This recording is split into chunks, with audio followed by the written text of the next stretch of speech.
सोचो, 1947 का नया आजाद भारत। आजादी मिली, ब्रिटिश राज खत्म हुआ और देश को एक नई शुरुआत की जरूरत थी। इस शुरुआत के लिए जरूरी थे कुछ रूल्स, एक गाइडिंग डॉक्यूमेंट, एक संविधान।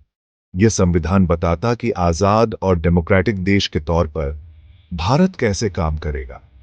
संविधान से पहले Bharat government of India act 1935 से चलता था, जो ब्रिटिशर्स का बनाया हुआ लॉ था। यह एक्ट आजाद भारत के सपनों को नहीं दर्शाता था। भारत के लोग ऐसा सिस्टम चाहते थे जो उनके राइट्स और फ्रीडम्स की गारंटी दे। वे एक ऐसी गवर्नमेंट चाहते थे जो उनके प्रति जवाबदेह हो। इसलिए खुद की सरकार चलाने की इच्छा से संविधान की जरूरत पैदा हुई। यह डॉक्यूमेंट खुद इंडियंस द्वारा इंडियंस के लिए बनाया जाना था।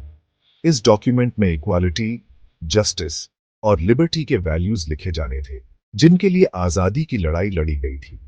संविधान बनाने का काम बहुत बड़ा था। यह जिम्मेदारी कुछ खास लोगों को दी गई, जिन्हें कॉन्स्टिट्यूएंट असेंबली कहा गया। इस डॉक्यूमेंट को बनाने का उनका सफर भारत के इतिहास का एक दिलचस्प चैप्टर है। 1946 में बनी कॉन्स्टिट्यूएंट असेंबली चुने हुए रिप्रेजेंटेटिव्स का एक डाइवर्स ग्रुप था।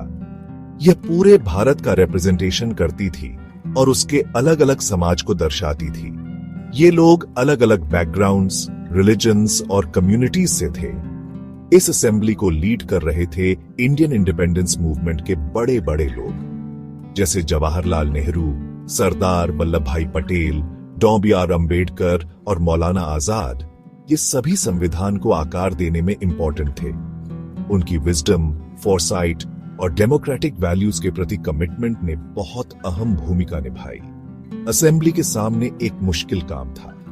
उन्हें अलग अलग लोगों की एस्पिरेशंस को एक स्ट्रॉन्ग और यूनाइटेड नेशन बनाने की जरूरत के साथ बैलेंस करना था।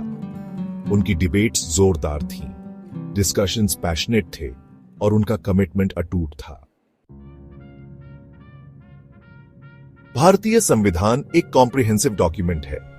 यह भारत की गवर्नमेंट के फ्रेमवर्क और सिटीजन्स के साथ उसके रिलेशनशिप को केयरफुली बताता है। यह फ्रेमवर्क 22 पार्ट्स और 12 स्केड्यूल्स में बंटा है। हर एक गवर्नेंस के एक स्पेसिफिक पहलू से डील करता है। पार्ट्स कई सारे टॉपिक्स कवर करते हैं। इनमें citizenship, fundamental rights, executive, legislature और जुडिशरी का स्ट्रक्चर और सेंट्रल और स्टेट गवर्नमेंट्स की पावर्स शामिल है। यह इमरजेंसी प्रोविजंस, ऑफिशियल लैंग्वेजेस और अमेंडमेंट प्रोसीजर्स के बारे में भी बताता है। दूसरी तरफ स्केड्यूल्स स्पेसिफिक मैटर्स से रिलेटेड लिस्ट्स और डिटेल्स देते हैं। इनमें पार्लियामेंट और स्टेट लेजिस्लेचर्स में सीट्स का एलोकेशन, अलग अलग कॉन्स्टिट्यूशनल पोस्ट्स के लिए ओथ्स और ट्राइबल एरियाज का एडमिनिस्ट्रेशन शामिल है। इंडियन कॉन्स्टिट्यूशन के पार्ट्स और स्केड्यूल्स मिलकर इंडियन स्टेट के वर्किंग के लिए एक डिटेल्ड रोड मैप देते हैं। ये इंश्योर करते हैं कि गवर्नमेंट एक डिफाइंड लीगल फ्रेमवर्क के अंदर काम करे और साथ ही सिटीजन्स के राइट्स और फ्रीडम्स की रक्षा भी करे। शब्दों में एक विजन, प्रीएम्बल को समझना। इंडियन कॉन्स्टिट्यूशन का प्रीएम्बल सिर्फ एक इंट्रोडक्टरी स्टेटमेंट से ज्यादा है। यह कॉन्स्टिट्यूशन की फिलॉसफी और भारत के लिए उसके विजन का एक छोटा सा आर्टिकुलेशन है। यह उन आइडियल्स का एक सोलेम डिक्लेरेशन है जिन्हें कॉन्स्टिट्यूशन अचीव करना चाहता है। प्रीएम्बल पावरफुल शब्दों हम भारत के लोग से शुरू होता है, जिसका मतलब है कि कॉन्स्टिट्यूशन अपनी अथॉरिटी लोगों से लेता है। यह भारत को एक sovereign, socialist, secular, democratic Republic घोषित करता है। ये शब्द इंडियन स्टेट के फंडामेंटल वैल्यूज को दर्शाते हैं। जस्टिस, लिबर्टी, इक्वालिटी और फ्रैटर्निटी, ये 4 पिलर्स हैं जिन पर कॉन्स्टिट्यूशन खड़ा है, जैसा कि प्रीएम्बल में बताया गया है। ये सिर्फ लॉफ्टी आइडियल्स नहीं है, बल्कि गाइडिंग प्रिंसिपल्स हैं जो कॉन्स्टिट्यूशन के हर पहलू को इन्फॉर्म करते हैं। प्रीएम्बल उन वैल्यूज और एस्पिरेशंस की याद दिलाता है जो इंडियन कॉन्स्टिट्यूशन के आधार हैं।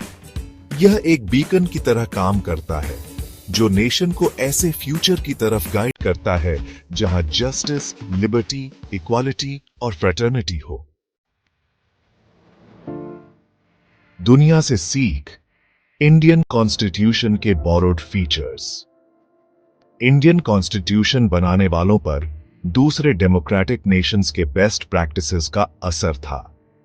उन्होंने अलग अलग कॉन्स्टिट्यूशंस को ध्यान से पढ़ा और उन फीचर्स को शामिल किया जो उन्हें इंडियन कॉन्टेक्स्ट के लिए सूटेबल लगे।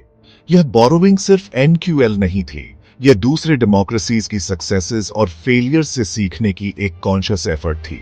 जैसे पार्लियामेंट्री सिस्टम ऑफ गवर्नमेंट का कॉन्सेप्ट, जिसमें एक प्राइम मिनिस्टर और काउंसिल ऑफ मिनिस्टर्स पार्लियामेंट के प्रति रिस्पॉन्सिबल होते हैं, ब्रिटिश वेस्टमिंस्टर मॉडल से लिया गया था। इंडियन कॉन्स्टिट्यूशन में दिए गए fundamental rights United states bill of rights से इंस्पायर थे, लेकिन स्ट्रॉन्ग सेंटर वाले फेडरल सिस्टम का आइडिया कनेडियन मॉडल से इंस्पायर्ड था। इस सिस्टम का मिक्सड स्टेट्स को ऑटोनॉमी देते हुए इंडिया की यूनिटी और इंटेग्रिटी को बनाए रखना था। आयरलैंड से इंडिया ने directive principles of state policy का कॉन्सेप्ट लिया, जो गवर्नमेंट के लिए सोशल और इकोनॉमिक वेलफेयर को बढ़ावा देने के गाइडलाइंस हैं।